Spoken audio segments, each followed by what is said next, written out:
Hi there, you guys. I'm back again. I wanted to talk about interstitial cystitis, vulvodynia, and endometriosis. Some of you might have heard of some of those words or terms. Others may be experiencing them, or it's especially endometriosis is something that unfortunately, a lot of women at least know other women that are dealing with this pain. And I want to talk to you about how everything kind of came about for me personally and my story behind it. This is not easy for me to talk about, especially it's easier for me with women to talk about sometimes, but I have a hard time telling men sometimes how I feel. But my husband and my dad and my brother have shown me a constant support where they don't understand how I feel, but they understand that this is a pain that is awful. So I feel like I want to kind of continue that conversation further so that more men can kind of support their wives, their sisters, their moms, because this sucks. Right now, I am 5 weeks into a miserable flare-up. Really, I've been flared up since October, beginning of October, but I did have a week of where I almost felt okay. I gained 15 pounds in bloat, guarantee. I can't even look in the scale. I'm so depressed from it, truly depressed. My cheeks are swollen because I'm having basically a reaction from how swollen the rest of my body is.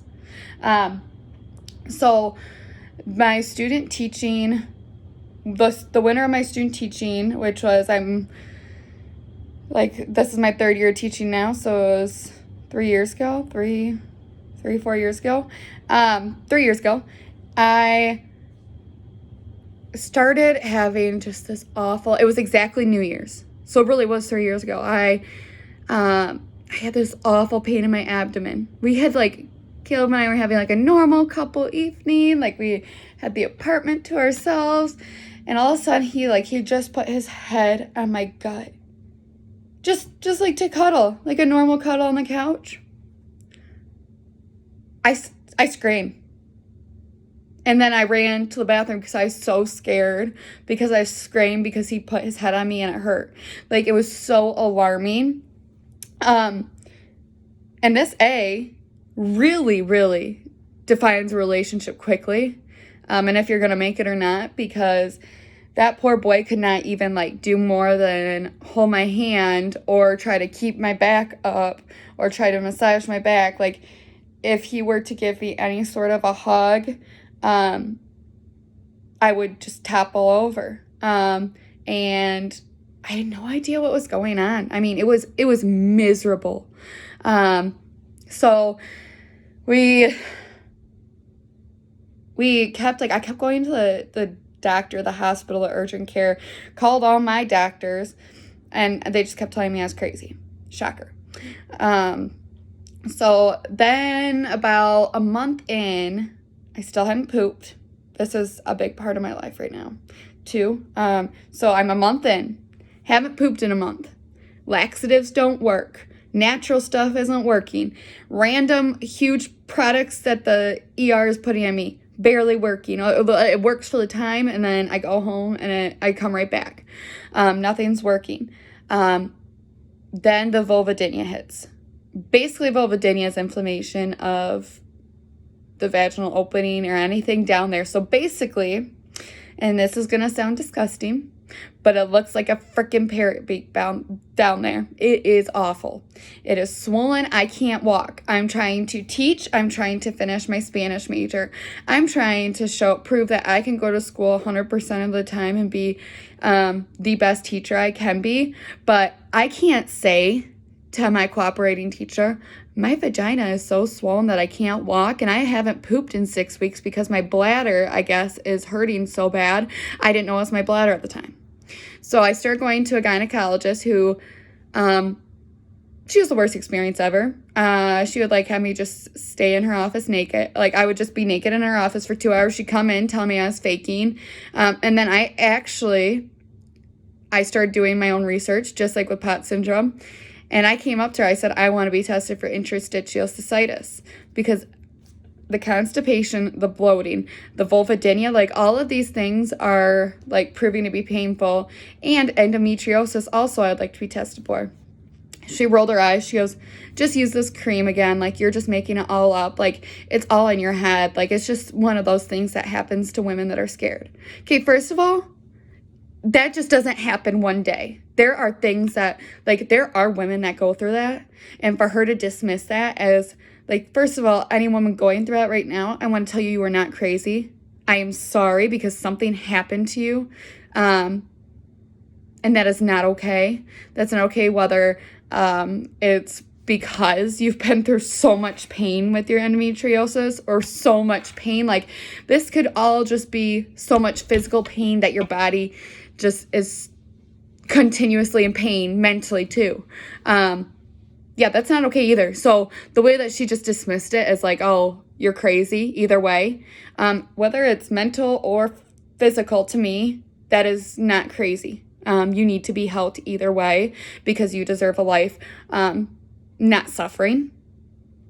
And a lot of people don't get that. I went to the next gynecologist and I was scared because he was a man. This guy, he's the best thing ever. He goes, you know what? I totally believe you. Let's test you for interstitial cystitis.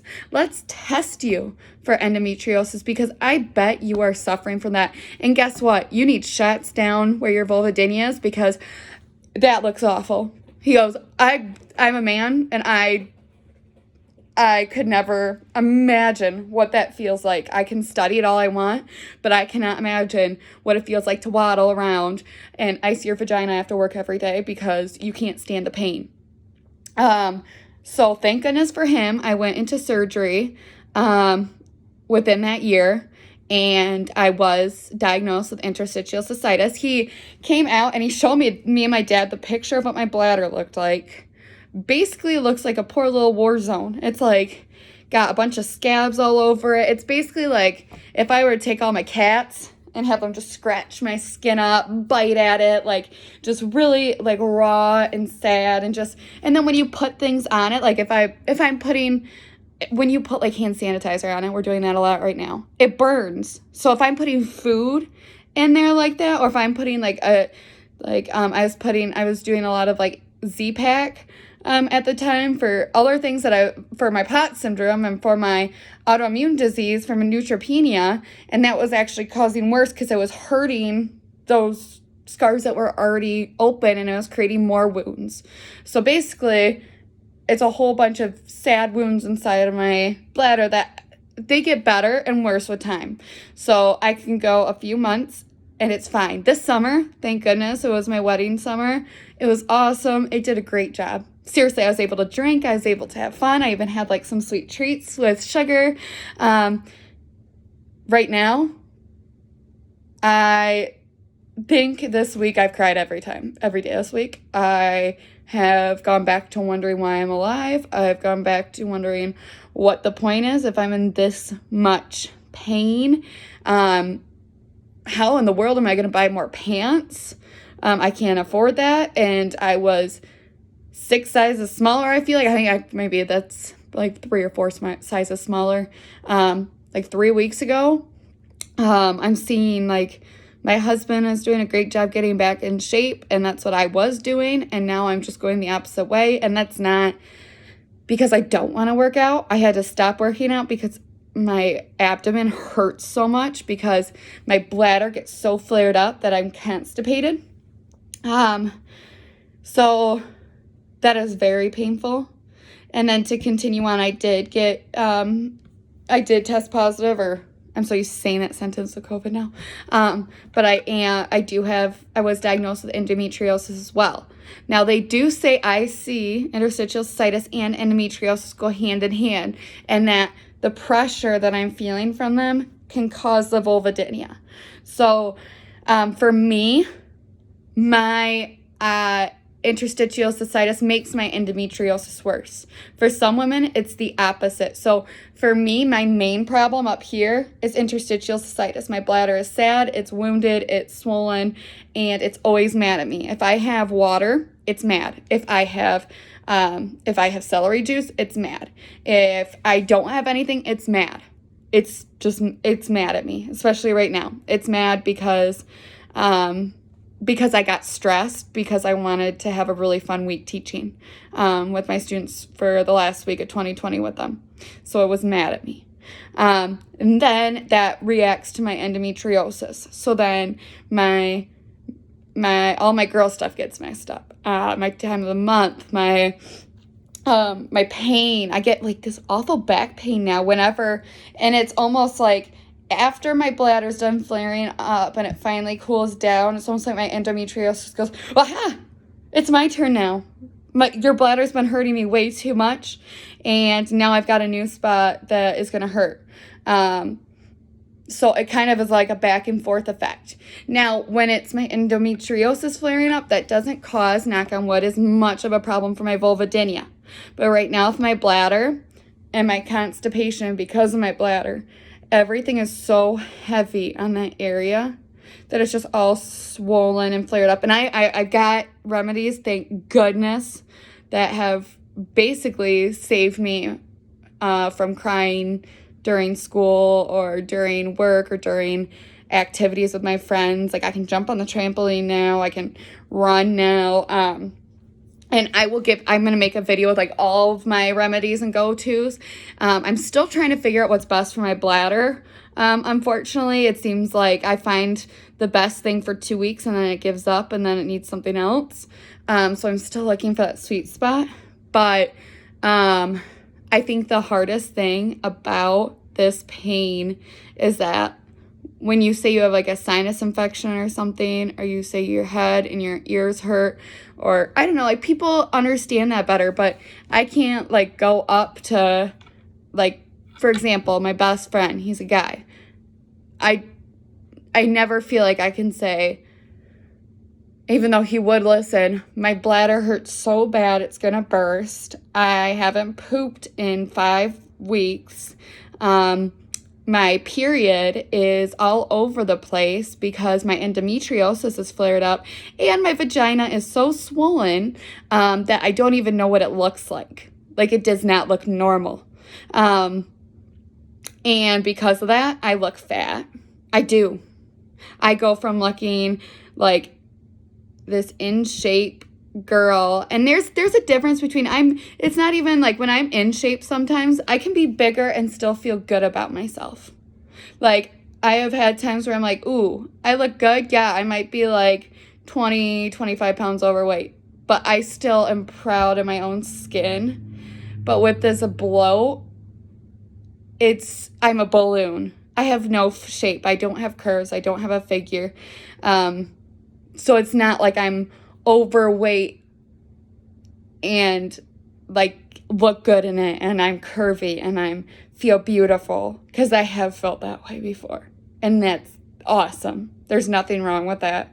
And then it's different when you're bloated and you look like you're gonna pop.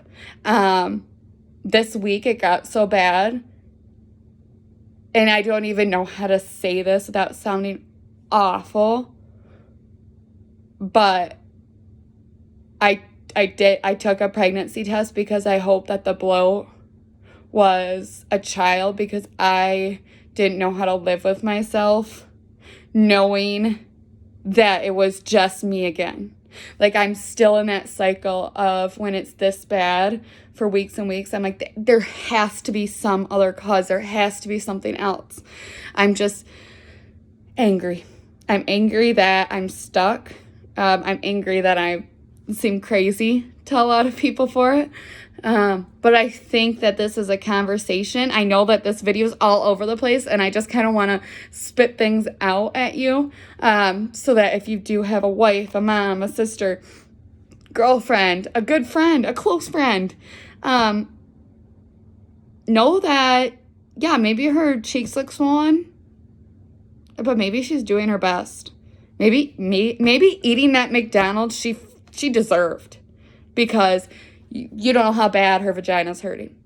Or maybe that bloat isn't really fat, and she's been working her butt off and doing push-ups all through quarantine and doing ab workouts. And there's abs under my bloat, just to let you all know. I had a nice 4-pack going.